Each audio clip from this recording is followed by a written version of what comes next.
Hello and welcome to the Veloccino Cycling Podcast, where the best stories have not yet been written. Today you may notice that we are not in Casa Veloccino. We've made the short journey down the road to Chiltern Velo, where we are lucky enough to have with us today Martin from Chiltern Velo, the founder, entrepreneur, starter, driving force, inspirational leader. We'll come up with all sorts of other words for it as well. But the man behind Chiltern Velo. And we're going to hear about the story of starting up a cycling cafe. I think lots of us, we've been on our rides, chatting to mates, wishing there was a cafe around the corner, certainly me at the bottom of Cop Hill, and thinking, where can we go? And you think to yourself, great, we should start up our own cafe. Well, this is kind of the story of what happens if you go and do that. So if you are thinking about it, we might learn some of the stories about things to think about when starting up your own cafe. But first of all, Martin, welcome to the Veloccino Cycling Podcast. Hi, Mike. Thank you. Hi, Niels. Hello. All right. Oh, fantastic. Finally, you were here.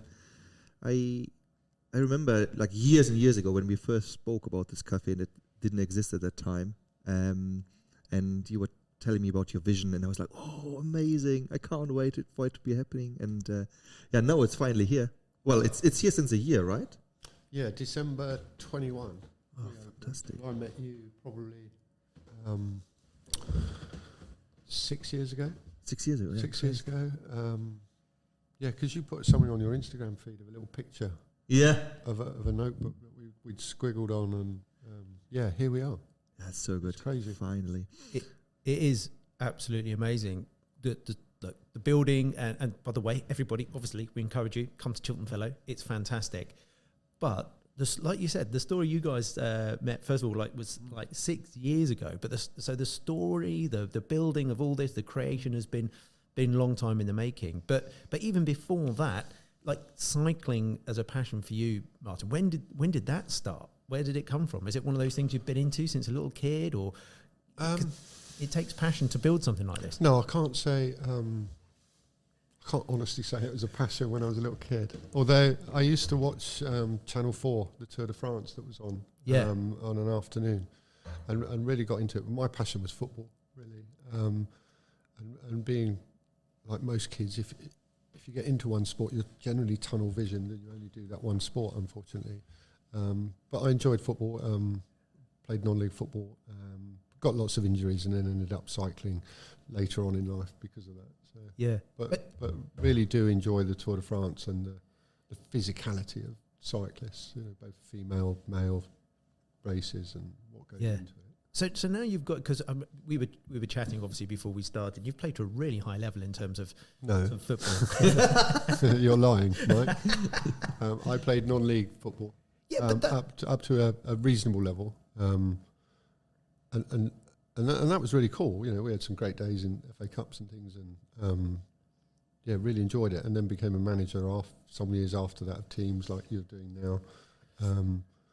But then eventually, it beats you up because you put so much time, effort into something you're not getting rewarded for as a coach, apart from the appreciation you get from the players and staff and things. But my time with football was done, and then this all came about, and this has sort of taken over since, really. Yeah, well, the thing is, when I say you play to a high level, it's all relative. I mean, from most people's perspective, getting through into the beginning of the FA Cup, I'm sure there's a sense of that's actually pretty good. But so from what I saw online, it was a knee injury that got you into having to pick up something different to football. Yeah, eventually, too many injuries, too many operations. Ended up with a complete knee replacement. And the surgeon said the only thing you can do is ride a bike, which the last time I think I rode a bike was probably when I had a paper round. And I remember him telling me and me thinking, well, that's not so bad. I used to ride a bike and I can do that. But hence we were 40 years since that day. Yeah. And then I went cycling with a friend of mine, Paul, bought a bike, and within 5 weeks the wardrobe had changed. And I become a mammal, really. I don't know how. And then because of bought the pub that this was on this site previously, the idea came around of how we developed the site, and that sort of tied in with cycling cafe, really. Oh, right. So you'd bought the site before. Yeah, before I had the idea. Oh, really. fantastic. So Yeah. what was this place before? Just So for people who don't it know. used to be the Rose and Crown pub. Right. So I bought it, or sorry, me and my wife bought it in 2014, December, and it had been closed for a year. And when we looked at it, or I looked at it, just simply as a big site for sale that something could be done with. And my first option, I'll be totally upfront with you, was we can probably get 5-6 houses on here. And Yeah. What we didn't bank on was the length of time the planning would take, which took 6 years to get the planning. But that eventually got passed, and 3 wonderful houses got built, and the cycling cafe has been built on the back of it. So It's been brilliant. I mean, Yeah. we are in one of the most beautiful, picturesque parts of the Chilterns. I mean, we're looking, although you guys can't see it from the podcast, we're looking out the back window there, and you've got this lovely sort of rolling hills, house in the background, beautiful trees. It's fantastic part of the world. I'm just thinking about that conversation, how that conversation goes. You know, you bought this plot of land, you're going to develop it, put some houses on, and then there's that conversation at home that goes along the lines of, I've got this good idea. You know, we said about the houses. it's a bit like your conversation with your wife about how much time you spend coaching female rugby teams, or Neil's conversation with his wife about how much money he spends on the equipment for this podcast. we're all in the same boat, chaps. It's not anything different. Well, my way out is often that I say, Mike had this fantastic idea. What do you think about it? So you blame someone. Always Mike. You blame it's someone. always my fault. It's always my fault. So I think this came about as a resolution to the planning, really. It's not a community asset building or site, or wasn't. It was a brownfield site that we worked with the planners. And I have to say, Chiltern District Council, our planning officer was most helpful towards the end, and we found a resolution. There was a lot of people, both on the council and locally, that didn't think this was a very good idea. They didn't think it was sustainable. And in time, they may well be proven right. But for now, it has proved extremely popular, both with cyclists, walkers, and even the most pleasing thing now is the locals using it. Yeah. So the locals next door, Margaret and Joan. Joan meets her care worker here, and they can sit and have a coffee. That's not in their lounge. They don't have to go to a pub to do it. Yeah. So we offer something different. I don't think we're taking up any business from anywhere else. We're something different. We're not. Yeah. You know, we are a cafe that you could find in a high street, but we're in the woods. It's and I have to say, you do get a sense of community being here. So, I mean, we've just been here setting up your clothes for today, and yet we've had a couple of people have popped up. And we've had one person who's actually visited a local business that was looking to get a shirt framed and was recommended to come down here and look at the shirts framed here. We've had a couple of walkers just popped in, and it does feel like a sense of community that's here. I mean, I've got a good friend around the corner, and you employ 2 of his children as well. So, I mean, there is a genuine sense that it's not just for cyclists, it's not just for walkers. No. There's a sense of community. Yeah, it's a cycling themed cafe, but it's not specifically only for cyclists. No. That some cafes find themselves morphing into. This is very much an outdoors cafe. And the 2 children, that your mate's children, we have 22 people working here now. 22? Wow, that's a lot. From where we were December 21, when Zoe was the manager, we were literally one person a year ago today. And now we're 22. And that includes all the kids at weekends who are fantastic, all of our staff. Everyone lives within 2.5 miles of this place. And it's amazing, therefore, what you've brought into the local economy as well. Yeah, I think so, and it must benefit other businesses, because if people come for a bike ride, they don't necessarily want to eat here afterwards or do anything. They can go to the pub, they can go up to the Full Moon, the Blue Ball. There's different options, but I think what it does is it encourages people to get outside and know they haven't got to go to a pub afterwards. They can go for a coffee somewhere quite chilled and relaxed, and knows other people within the local area that are here. Yeah. So when you're sat there, like, thinking about how to put a cafe together, like, if other people have had this thought, there's always that bit, like, how do you know if it's going to be a good idea, not a good idea? Some people make that decision based on like working out all the numbers and could you make a return on it? Or other people might be sat there just going, do you know what? I'm going to build it and they will come. That kind of approach. Where did it fit for you? What was that moment what was it that told you, look, yeah, this is worth doing? Good question. I think riding my bike over in Maidenhead Way, and I went into Velo Life. Oh yeah. In Warren Row, run by Lee Goodwin. Fantastic cafe, really awesome cafe. And I sat there one Saturday morning, having cycled 30 odd miles to get there, knackered, and just counting the amount of people that came in for a coffee and cake on their bicycles, and was blown away really. And thought maybe that could work on the site that we've got as a resolution to the planning, and we'll combine a community building of sort or something for the community along with the residential side. And from there, the idea started to gather some pace, and I looked in the Google and I found Rob Bourne, who's probably one of the best cycle mechanics locally by miles, who lived literally up Horridge Lane. He lived 200 yards from the place. No, is that how you work? Oh, brilliant. And I phoned Rob and left him a silly message of like, Rob, you don't know me, give me a call, let's talk about Bicycle Cafe. And he obviously picked the voicemail up, thought there was some idiot on the phone, I guess. And Was he wrong? No, he was totally right. He was totally right. He called me back, and from there, he said he'd always thought this site would be perfect for that. He worked for Trek. He bicycle bananas, Rob. He's fantastic. Yeah. He said he thought it would work. And once he sort of bought into the idea that I'd had, I thought, well, maybe I'm not a complete moron. Then I met Niels and a couple of other people who hoodwinked me and said what a great idea it was. And then it started gathering pace. You know, the planning got accepted for a building of sorts, plus the residential, which gave us a release to the site almost. It provided the way, to turn the site around. And then COVID hit. Yeah. And then COVID hit. So I'd got this mental idea, and then COVID came.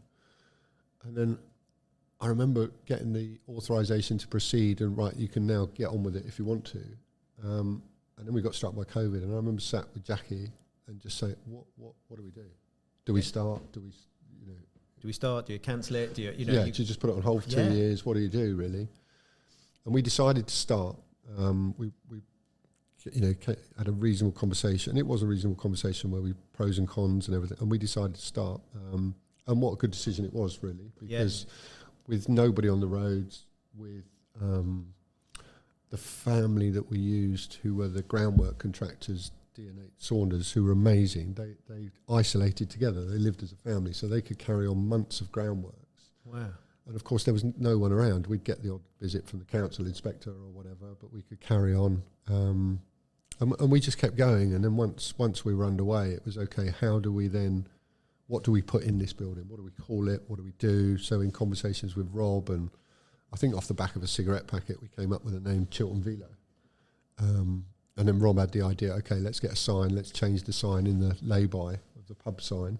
Yeah. Put Chiltern Velo. And from there, social media took over. Yeah. And there was clearly an appetite for it on social media, if you believe all of that sort of thing.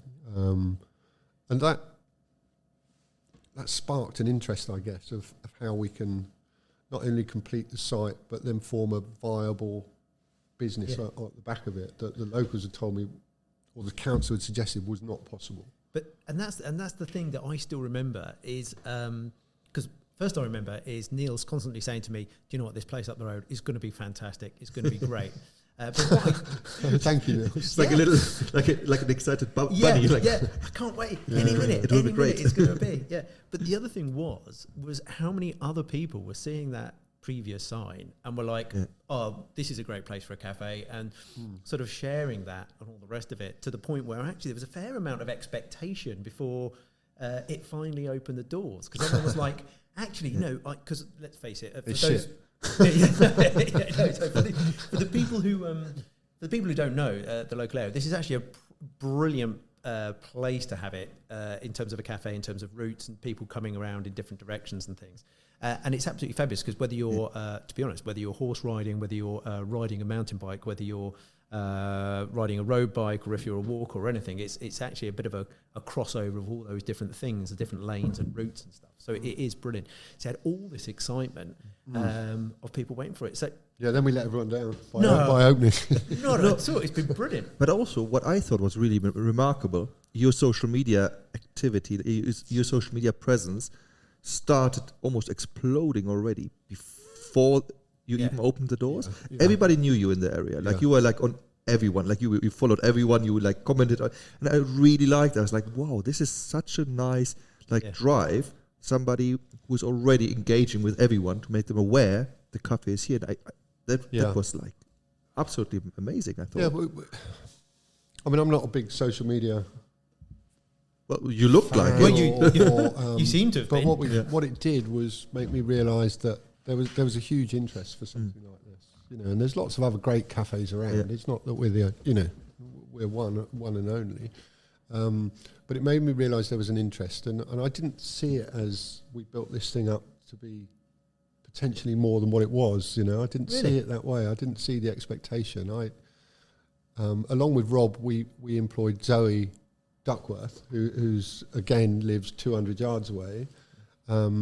And unfortunately, Zoe's now left 1 year on because she's joined the police force and she's got a career in the police force, which is amazing. Congratulations! But Zoe set this place up along with Rob on the back of a fag packet. It was literally, there's the shell. What do we do? What do we need?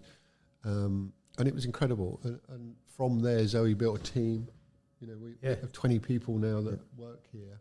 That takes some managing, You can imagine every single individual can't do one shift or can do another. And Zoe managed all of that.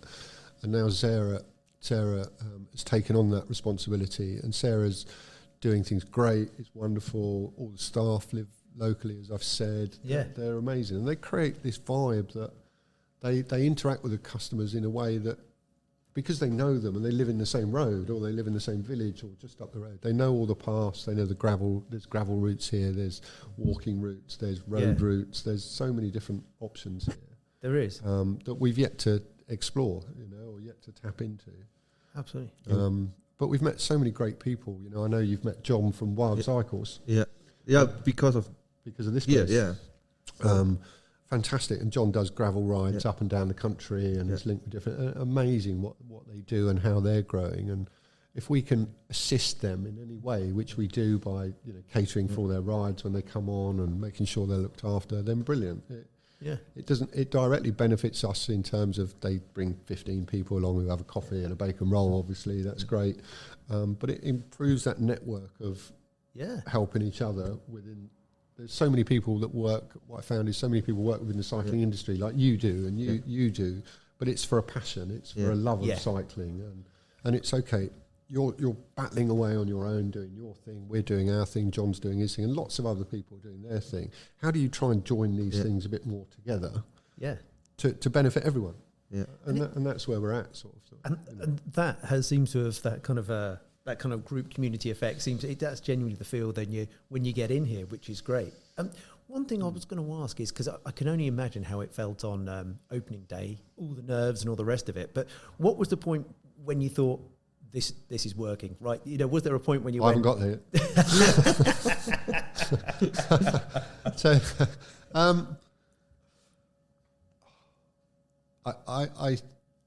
it's a very good question. It does work, and it now is financially viable. It stands alone, but you're forever finding new challenges. I've never had a background in hospitality at all. Luckily, the staff here are brilliant. I can't speak highly enough of them. But it comes with different challenges. So we have to be VAT registered now, which means every cup of coffee that we sell, we have to give 20% of that to the taxman now. So your cup of coffee with £3 or whatever, 60 pence of that now we have to give to the government. Every single time we sell a coffee. Well, that has an impact at the end of every month to the tune of about 500 quid. So £6,000 a year we're now losing to the. So prices do have to go up and down accordingly, and staff change. But I think people are acceptable of that as long as you're within a certain bracket. And the service, everything's This isn't just turn up, order your coffee, get it at the other end, go and sit down, don't speak to anyone. This is order your coffee, have a chat, we'll deliver it to your table, great crockery, we'll find you, we'll come and bring it to you, and there's an interaction then. And although sometimes that interaction, we struggle because there's so many people in here, and where is number 26, and where do we find them? But we will find you. We have the odd slip up and things, but there's an interaction here, and there's a warmness that I felt quite soon after opening, really. Yeah.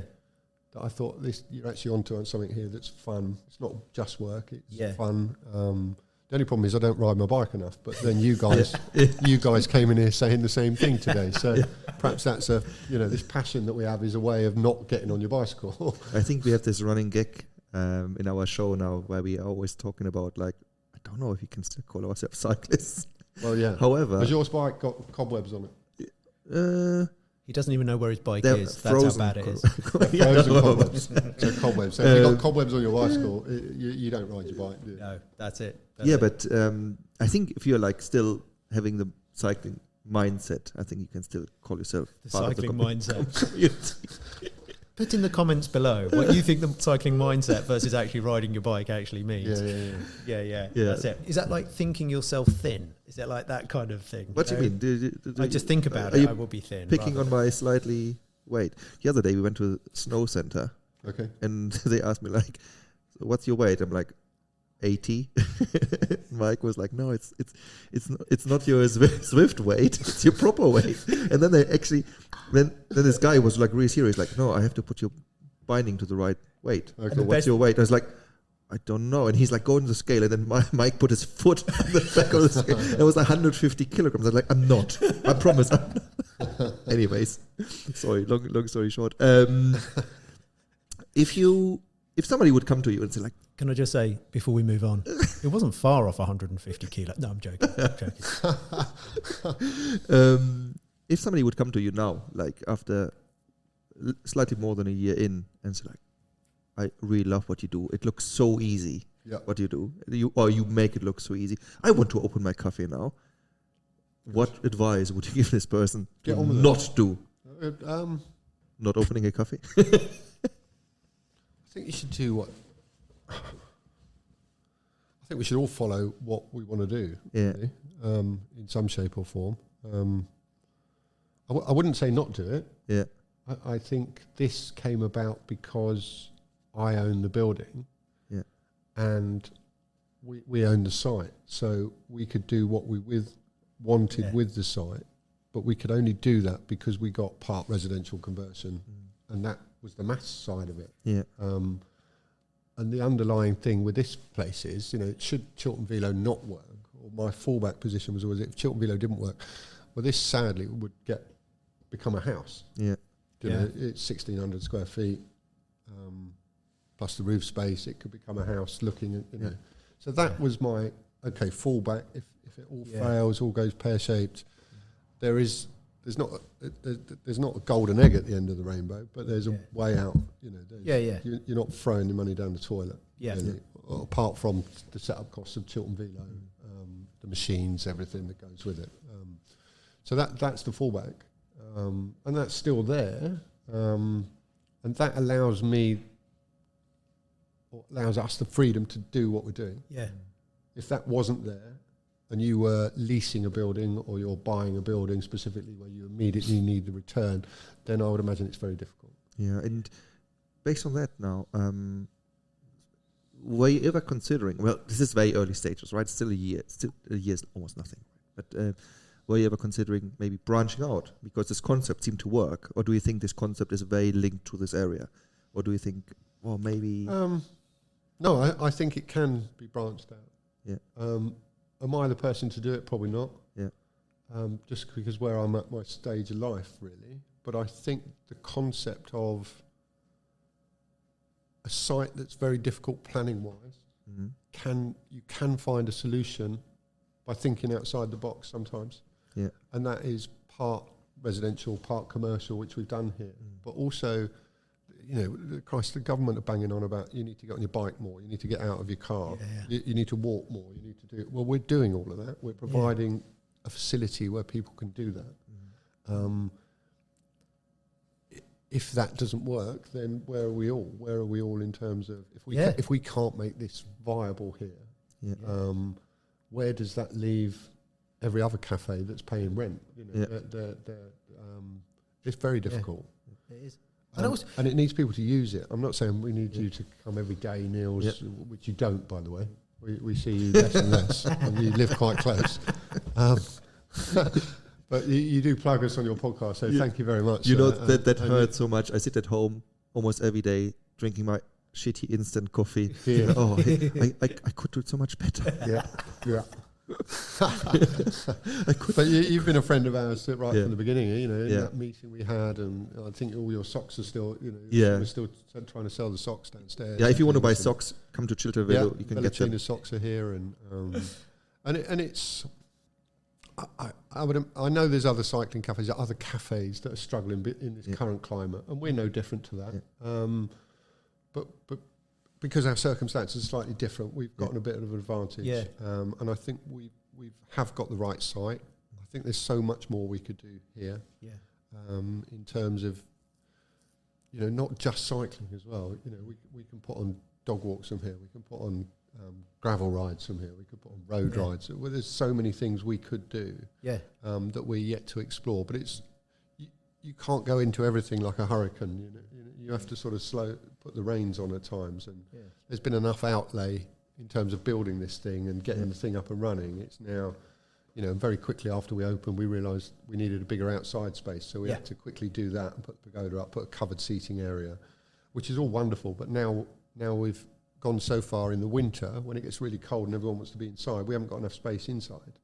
So it's a nice problem to have 1 year on from opening the doors. Lovely problem to have. We've got so many customers that keep coming in, they keep enjoying it. At weekends is great, that works well. But obviously midweek, it's raining, it's cold, it's a totally different story. It is. We sell very fewer coffees, but I just want to say thank you to everybody that uses this place. You guys plugged it, you guys have helped. Everybody, all of our customers are amazing, and we try and look after every single one of them. Try and make sure we interact with everybody that comes into the shop, into the cafe, on a personal level, and that's what we try and do. And if it works, great, long term. If it doesn't, it doesn't. But my intention is to make it work, and I think we're well on the lines to achieving that. Yeah, absolutely. And thinking about that kind of like that future and that making it work. At the moment, it's I always think with a cafe. I mean, you have developed your skill set. You said, I'm not really into social media. I've never done catering and all that kind of stuff, hospitality, sorry. And yet, you've now got this fabulous location, fabulous business, great interactions with your customers, all that kind of stuff. But where do you kind of see this going next? I mean, it might not be to do with cycling, but what's kind of next? You see. You're setting me up now. I know what you're setting me up. No. I mean, generally, is it events? Is it people coming in? Is it what is it? Is it? I want to add one more question to that actually, because you spoke earlier about untapped opportunities almost.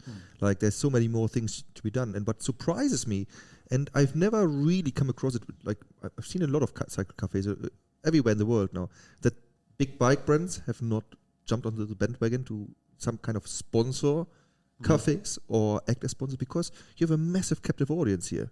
In these 45 minutes that people, I don't know what the average is, but I guess like 45 minutes, you come here to drink a coffee and stuff, you have the full attention of like a really large group of cyclists. So I think that's a really good point. And most of these cycling cafes are all independent as well. There isn't a chain of cycling cafes that have popped up yet. That is probably where you could take it forward. That's interesting. That would take a lot more investment and a lot bigger time frame than I was thinking in. But that would be the way to go. I'm surprised bigger bike brands, not necessarily bike brands, but something within the cycling hasn't cottoned on to look for 3 hours on a Sunday. Right. This is cycling heaven. I mean, we must have 500 bikes every Sunday out the back on the racks.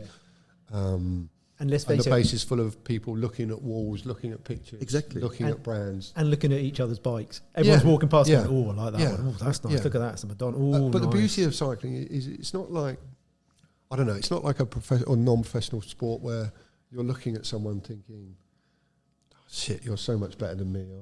Really, everybody's at their own level in cycling, and it doesn't seem to matter to me. You know, we get guys in here that are serious cyclists, some of them, and girls, by the way, which I'll come on to in a minute, because I went on a ride not too recently, but got blown away by the female members of the ride. Happens all the time to me, actually. Yeah, and me now. So, but we get really good cyclists in here, as well as your not so good cyclists, or cyclists that are 70 years plus that are still cycling. Yeah. And they sit and chat with each other, different experiences, different things. And that's the beauty of this place, is you can come in with your dog, come with your bike, you can have a chat with someone as well. Yeah. You know, so, and actually, talking of the kind of levels of people that you've had in, I feel like it's like talking to a London cabbie. Who have you had in the back of your cab? It's like who have you had? Yeah. We've had Niels and Mike from Veloccino. Well, obviously that's the today, creme de la creme, obviously. Today. But slightly below that, you have had, some pretty... Yeah, we've had some famous people in. Chris Hoy. So Chris came in as a friend locally, who came in one day. Ned Bolting turned up, had his bacon sandwich. I want to get him on the show, actually, because he speaks fluent German.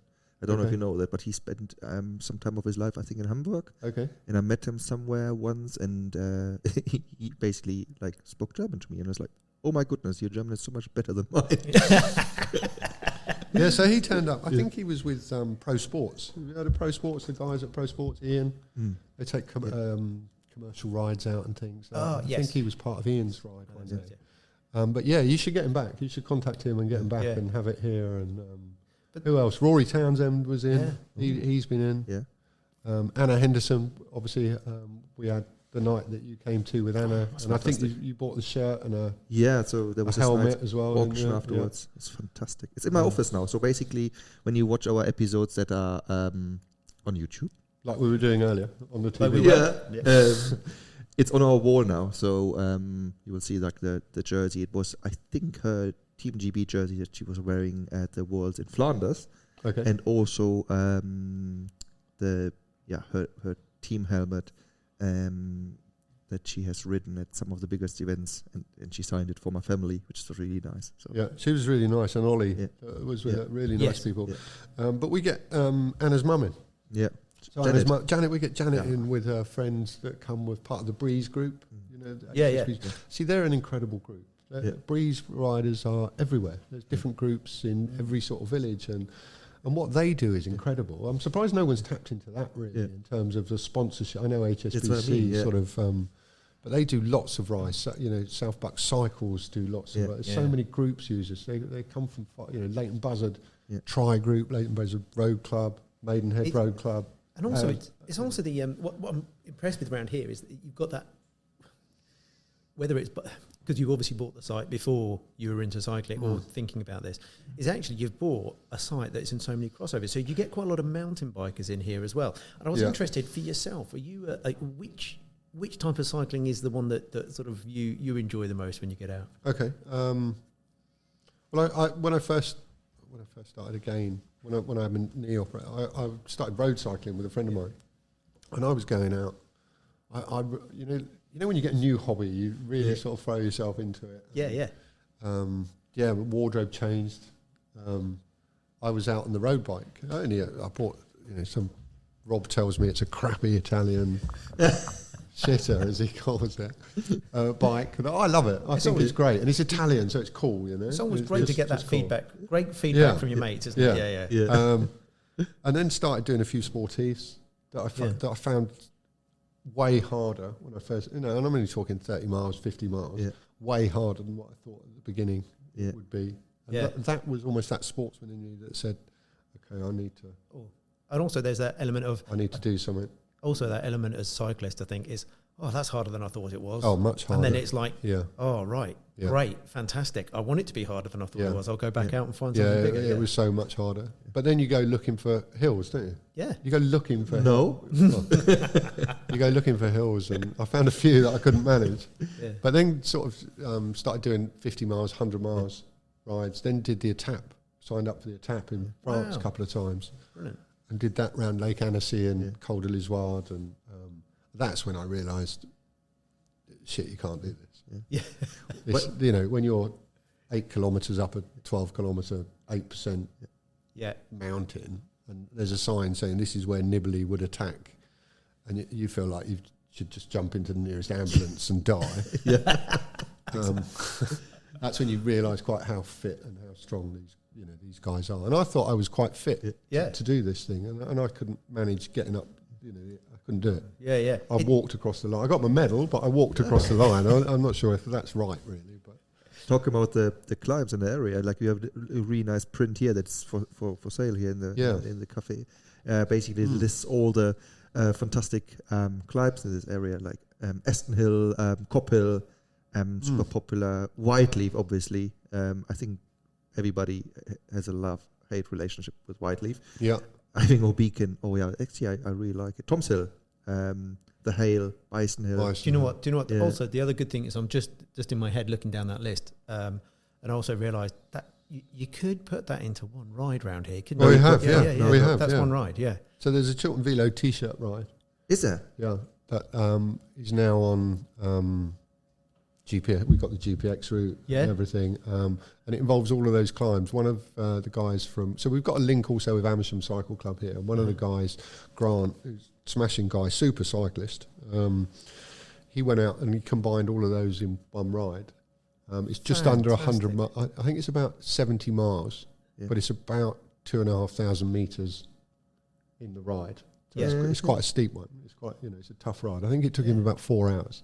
And he's a fit cyclist. Sounds very appealing to me. But you know what? And we also had Guy Stapleford, who you've had on your show. Yeah. Yes. Oh, Guy he's such a lovely guy. But Guy did it so that you don't cross over the routes that you don't cross over any roads twice. So he did it, and it was 200 kilometres. I was just going to say, Guy will have done it like twice, or with one hand behind his back or something. Or it wouldn't have been quite tough enough for him just to do all of that. Yeah, Mike will do it on a unicycle now. Yeah, I'll take it on. Yeah.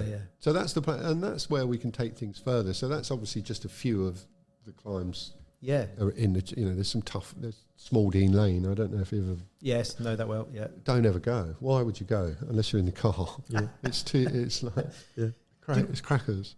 So there's so many climbs like that. I mean, and that's the great thing where you are and where this location is. So if anybody is coming, that look up Chiltern Velo, get yourself onto that, get that GPX route and follow it. It is a fabulous way to see certainly our local riding area. And it's beautiful, isn't it? It's great. Beautiful. So we do that on the road, and that we plan to hopefully combine with a charity later this year and do a big ride that incorporates some of those.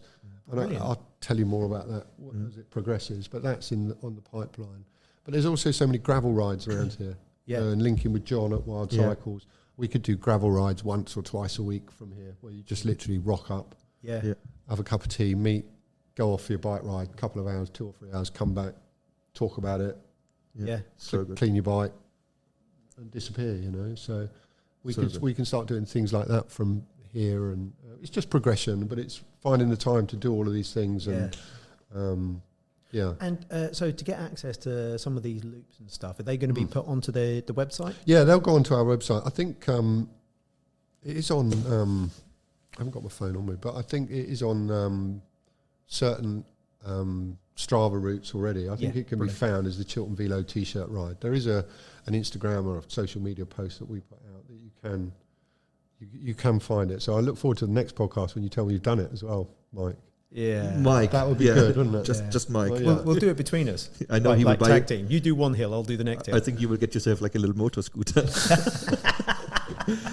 Might be a good idea. But it might be the way to get into my beach body ready for next year. Oh, beautiful! But there's like so many points that from what you just said that I just want to pick up on quickly. One thing is John from Wild Cycle, so they will also come to the show, which is really nice. And the first contact actually happened here. So since then we are in contact, and we will have a dedicated show to talk about Wild Cycles, because what they do, especially regarding gravel riding in this area, is absolutely fantastic. Like I remember the ride with him that I joined. I thought that was from here, wasn't it? Yeah, I thought I know all routes, and all of a sudden, like 80% of the route that we've done, I've never ridden before. So that was really good. Yeah.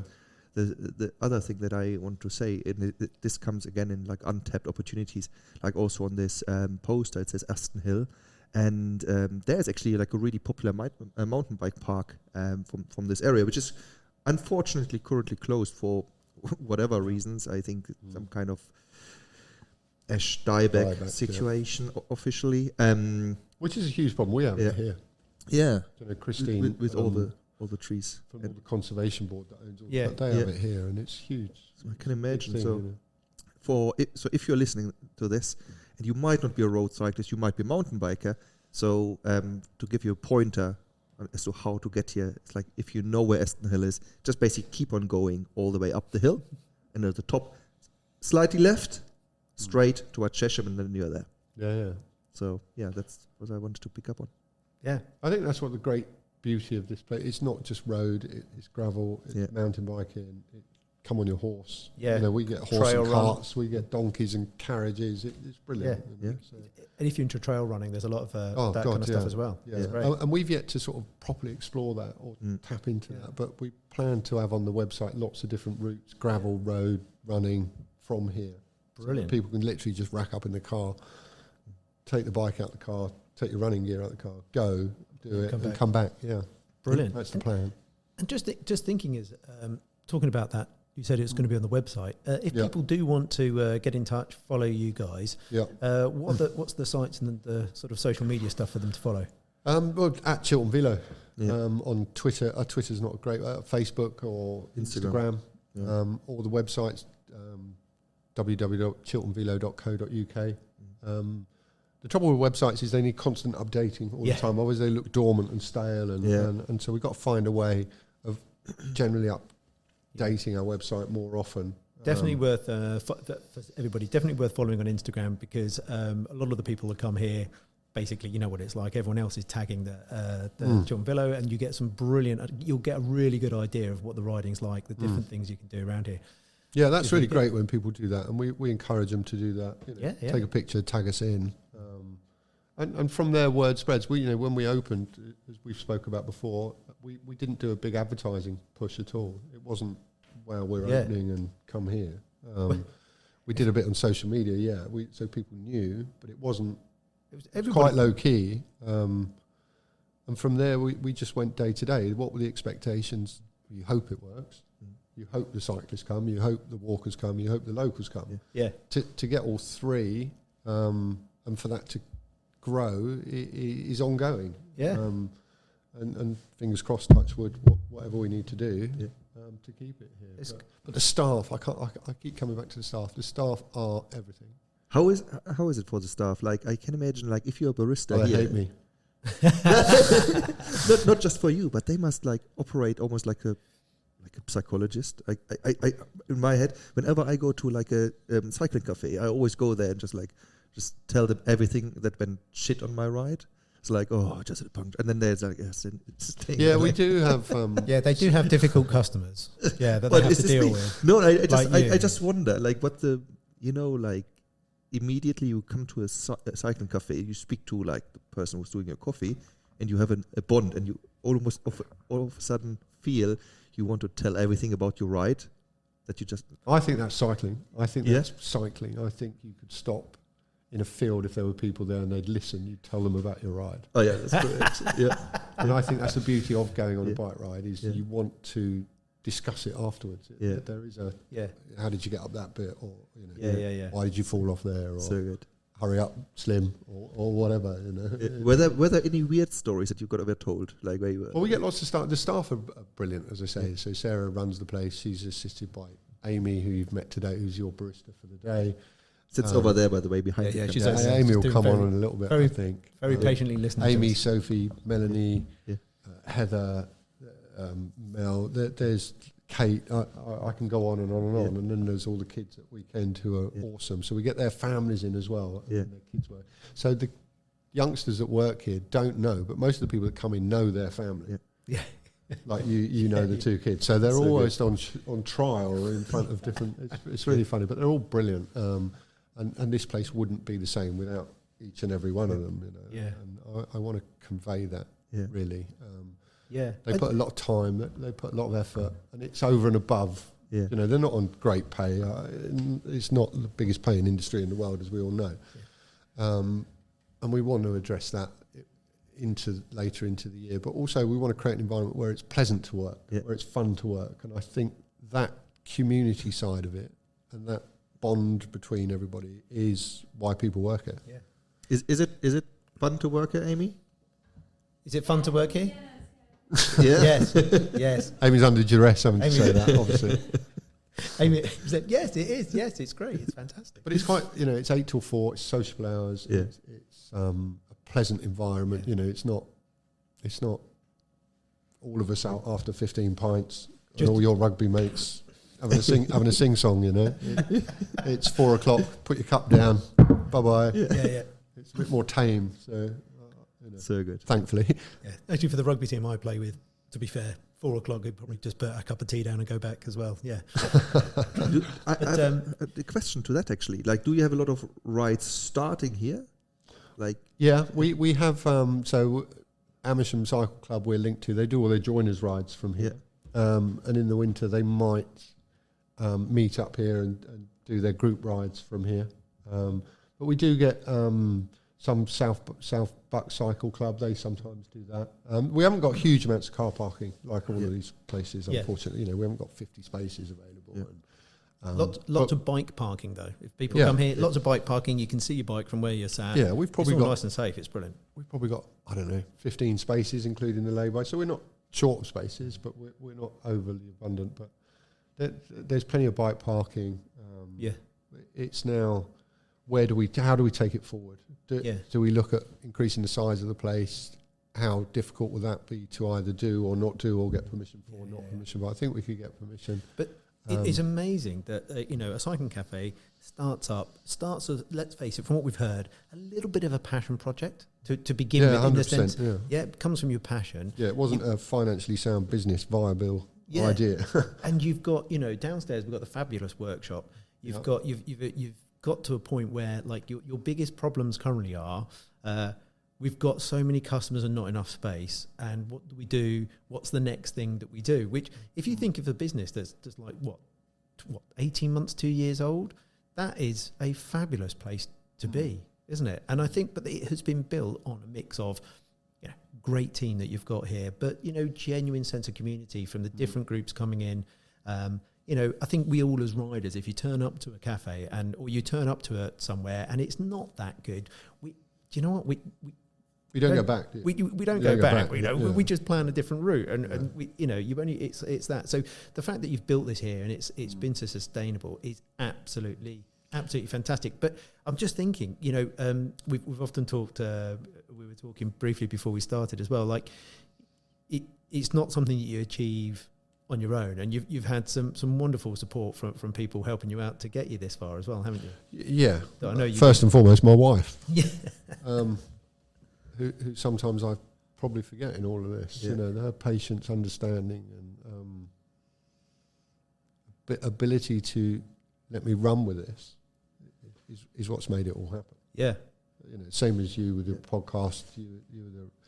If the wife's not on board, you're in trouble. Yeah. No, I think you can safely say that, like, behind every man, whatever how successful he might be, like, there's always a very, very, very successful you can't do it on your own. wife behind, but who's pushing you actually to the limit. Yeah, and you can't do it on your own. You need that support and that love, and I feel that. Yeah, and that enables me to do what I do, which is, in terms of the running of this place, is small compared to what the staff do. So, see, Niels and I have it the other way around. We have very successful Are you in charge wives. of your... No, we have very successful wives, and we're just the strong husband behind it. That's the way it works for us. But did you know that is a lovely thing for you to say, that it's not just the team that's working here; it's the support you've had around it as well. So. That it's got it this far. And if I didn't enjoy it, I wouldn't do it. Yeah. It would stop tomorrow. Yeah. If I stop enjoying it, it's the same as your But are you enjoying it, right? Yeah, you are enjoying it. Really, please, please. We want you to enjoy it. I seriously enjoy it. I really do. And but the idea is to build this so that it's here in 20 years. Yeah. It's here, it's not just here and gone tomorrow. It's here in 20 years, and the only way we can do that is by making it financially viable, sustainable, and if I'm not doing it, someone else wants to take it. But my plan is to stick and keep it going. Yeah, keep it going and keep trying to improve on what we're doing and keep people coming back. And if we can keep people coming back, we're doing something right. We might not get everything right, but we're doing something right. So absolutely. And I think that is a fabulous place for us to finish, because it has been an absolute pleasure to be here, to hear some of the story. And I do hope people who are watching, you do get a sense of what this place is like, and that it's worth coming along to, even out of your own curiosity. Fabulous riding in the local area. But I think, the other thing is that you get this sense of inspiration chatting to you, Martin, as well, in terms of like what you could do with a cafe. So if people are thinking about, don't do it locally. Yeah, don't do it locally. Don't do it around the road. But, thinking about it, that what you've got out of it, and it has been fantastic, and what you've provided the community and the different people. So hopefully, if you are out there thinking about your cafe, this has been absolutely fascinating. So Super. Thank you very much. Thank you, guys. It's always great to see you, no matter how infrequent or rare. Also, it is. You know what is positive from this show now? We have like the new advertising slogan for Chiltern Velo. Chiltern Velo, the place that does something right. The place that doesn't sound like as positive as it probably did in your head before you said it. Well, I'm not. Yeah, it sounds like we do a lot of things and we get something right. Yeah. Oh, okay. I'm not a native English speaker. So. It's like. Hey, you're going to blame your language? Yeah, of course. That rubbish that you just always. come out. So sorry. Exactly. I do not speak England. Chiltern Velo. It's not too bad. I mean, that's the kind of way that you just put that. Yeah, no, it is a fabulous place, and super. And look, I think the other thing is, I think we've just inspired. Because I've been where we've been sat here, I'm looking out over the Chilterns, and yet again, it just inspires you to get on the bike. And I think I'm going to go and do the T-shirt ride. Not this afternoon, but I'm going to be doing that by the next time I come in here. Okay. Well, once you do that, you can, of course, you can then acquire the T-shirt, and that can go up in the studio, can't it? Yeah. The funny bit is like it will never happen. Yes, that's a fantastic. It will never happen. On the back of your wall. I would love to. However, Mike is never going to finish this right. Well, we'll give you a picture of the climbs anyway to put on your wall. Yeah, I would. Fantastic. And that can go behind your setup. I would love that. Yeah, that'd be brilliant. Also, like a little Chiltern Velo on the top. Well, look, you will get a pair of socks as well, Mike. If you. I get a pair of socks and a T-shirt if I do this, mate. I'm in. Can't wait to do it now. I'm full on in now. Full on in. Well, look. Thank you very much for everybody for joining us as well for this episode, and thanks once again to Chiltern Velo for us to be here in this the fabulous place. It's our pleasure. It's been brilliant, and stay tuned for the next episode, by which time I will have that T-shirt and I will have that pair of socks. But for now, do you think so? Do you think you will? No. Okay. I'll do it. Okay. But for now, thank you very much, everybody. Get out on your own bike, because the best stories have not yet been ridden. Ba-bum. Thanks, guys. Brilliant. Wait. First of all, thank you so much for tuning into our previous episode. It really means a big deal to us, and I hope that you have enjoyed what you've seen. This leads me to number 2. If you would like to support the channel, please hit the subscribe button, click like, or comment down below. Why? Because this will feed the algorithm, so other viewers will find us easier in the future. And for you, if you don't have enough of us already, why don't you click on this side or on this side to watch some more of our other episodes. Thank you so much from everybody at Veloccino, and see you next time. Go out, ride your bike.